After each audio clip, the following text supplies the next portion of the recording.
guys! Kumusta kayo? This is Luisa. Yan. Namiss ko kayo. Ayan. Since the last time na gumawa ako ng video dun sa ating lumpiang sariwa. Ayan. Kararating lang namin galing sa grocery ni Mahal. Namili kami ng gamit pambahay. Dito kasi, dahil nga medyo malayo kami sa grocery at wala kami sasakyan. Kailangan bilhin na namin ng one time. Although, pwede naman ako pumunta.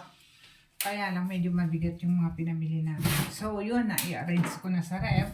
At take note, nakabili kami ng malaking cabbage. Repolyo, oh. Repolyo. Ano to? 3 kilo. Pero pag binili mo lang siya ng 1 kilo, meron siyang parang 10 crown. How much is 10 crown in Philippine peso, Mahal? Huh? How much is 10 crown? It's about 50 pesos maybe. Oh, 50 pesos, 150. Anyway, hindi ko alam. Pero ako, gigisa ko lang to. Ewan ko siya. Pero gayahin ko, napapanood ko sa YouTube na liligyan ng itlog. Pero hindi lahat to kasi masyadong marami. At take note, shout out pala sa akin. Ano to nalagay sa leeg. Tapos ginawa ko lang sa leeg. Ayun. So, ngayon gagawa tayo ng special organic juice. Mas maganda siyang pang-boost sa kung mataas ang cholesterol mo or pwede ka rin parang pan-detox. Shout out kay Miss Taytay Maganda kasi siya nagpupusahan nito. So, una, kailangan natin ng jar. Ng bote. Yung malinis na bote. Ayan. Tapos, kailangan natin ng honey. Ayan. Isa pa pala ito sa pinuntahan namin sa baba, sa grocery. Ayan, honey. Pero hindi naman kailangan lahat ito ilagay. Tapos, kailangan natin ng lemon. Kailangan natin ng sibuyas. Sibuyas pa rin, onion. Kahit ano ng kulay ng onion, pwede. Eto, tira na lang namin ito na nakaraan na lime. Diligyan ko rin siya ng, depende sa inyo kung anong gusto nyo ilagay. Diligyan ko siya nito, cucumber. Diligyan ko rin siya ng konting luya at saka garlic. Siguro alam nyo na ang gagawin ko. Siyempre, babalatan natin yan. Saan kutsilyo natin? Babalatan natin yan. Wait lang, may buhok ko pa. Ganito lang. Kasi Ate Taytay, ang ginagawa niya, hindi niya binibigyan ng tubig. Kumbaga, pine-fermented by tawag doon. O fermented. Hinahayaan niya lang lumabas yung katas. Ako naman, iba ang ginagawa ko. Ang ginagawa ko, niligyan ko ng tubig para yung juice niya madaling lumabas. So, ganyan lang ang ginagawa ko. Pangalawang beses ko na pala ito ginawa. Pag-halu-haluin nyo lang. O yan. Meron na tayong cucumber sa loob. Tapos, lalagyan din natin siya ng luya. Pero sabi nila, mas masarap daw yung luya pag pinupukpok. Ang gagawin ko, konting lang ng luya lalagay ko. Hindi ko siya hiwain. Pupukpukan ko siya ng ganito. Ayan.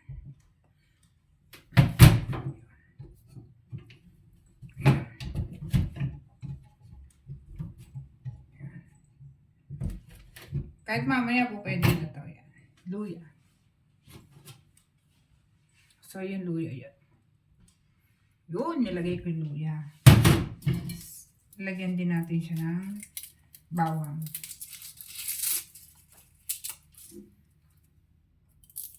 Yan.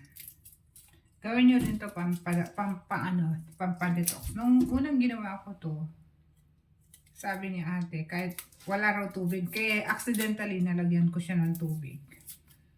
Ang ganda naman kinalabasan. Alam niyo, yung feeling ko bloated ako, yung laging malaking tiyan ko. Nung uminom ako nito, utot ako ng utot, so nawala yung gas.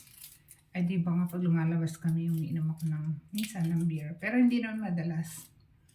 So, nadidetox siya. Nawawala. Ewan ko lang kung mapapainom ko nito si Mahal. Hopefully uminom siya. Yan. Ginanon ko lang guys. Oh. Yan. Umaalis ang katawan ko. Ayan, shout out pala sa Lapid Pampang. Ayan. Ingat kayo palagi. So ito, para hindi masayang. Ayan. Pero parang sira na siya. Lemon na lang. So, lalagyan natin ng isang sibuyas. Siyempre, mangangamoy sibuyas yan. Talagang mangangamoy.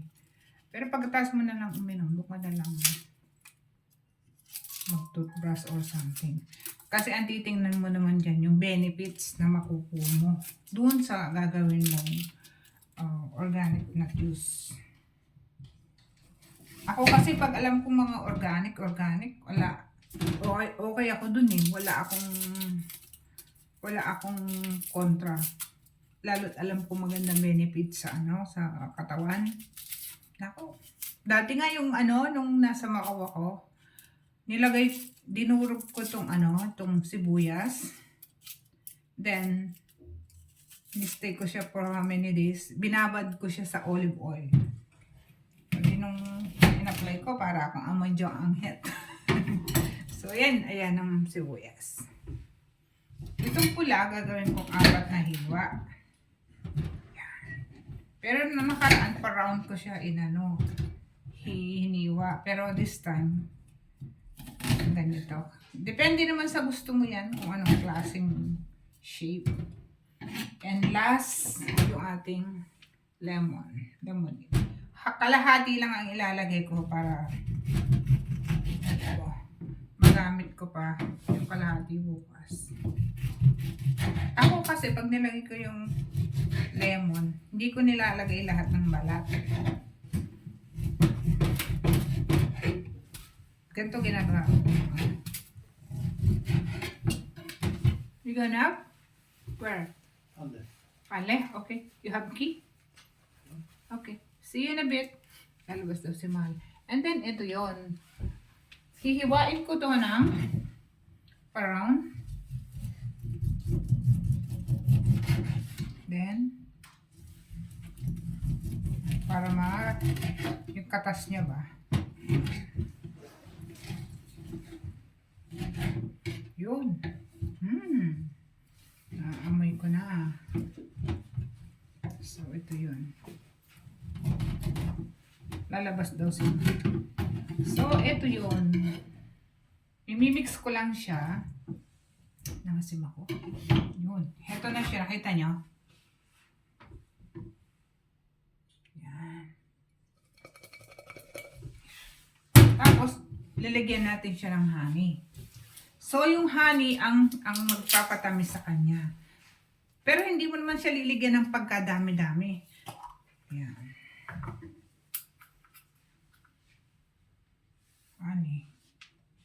Siguro mga tansyahin na lang natin. 1, 2, 3, 4, 5, 6, 7, 8, 9, 10. Okay na yan.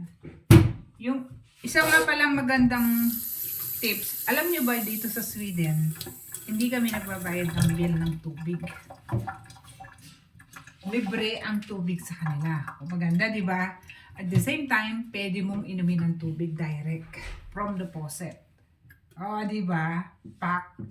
So, yung tubig nila, hindi po sila nagbabayad ng bill.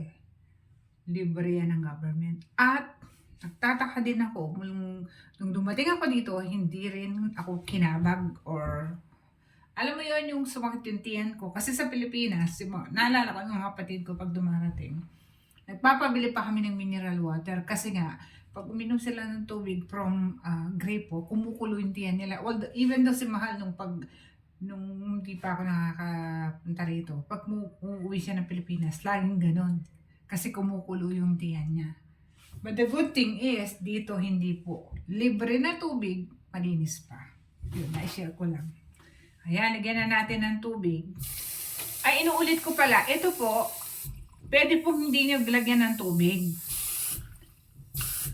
Ano lang siya, hayaan mo lang magkatas yan. Pero ako, sa case ko, gusto ko nang may tubig.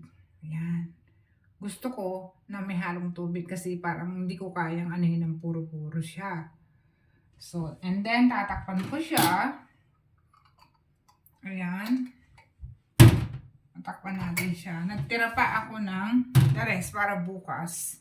Meron akong pang-save for another juice. Organic juice na gagawin natin. Ayan.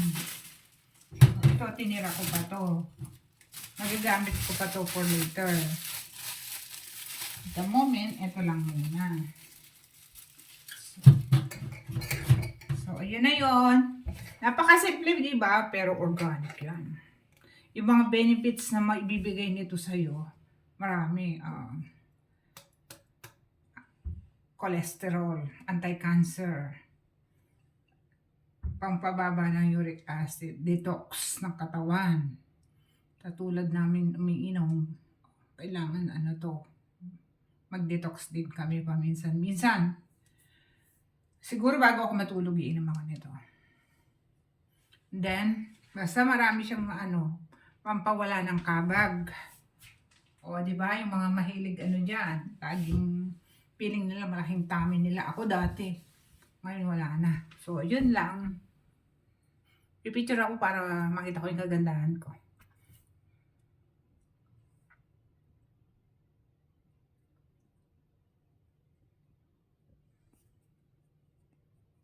So again, maraming salamat po sa panunood nyo. This is Luisa Clanara. Sana hindi po kayo magsawa sa panunood. Yan. Shout out Ginger Ray. Yan. Shout out kay Yumi, kay Inang, kay Ate Aida, kay Mama Tay, kay Mama Nor, kay Ate Beng. Lahat, lapid pambam. Kamusta kayo? So don't forget to like, share, and subscribe. Happy good night. Happy weekend po. Happy Wednesday. Aga naman ang weekend ko. Ayun, bye-bye. Love you all.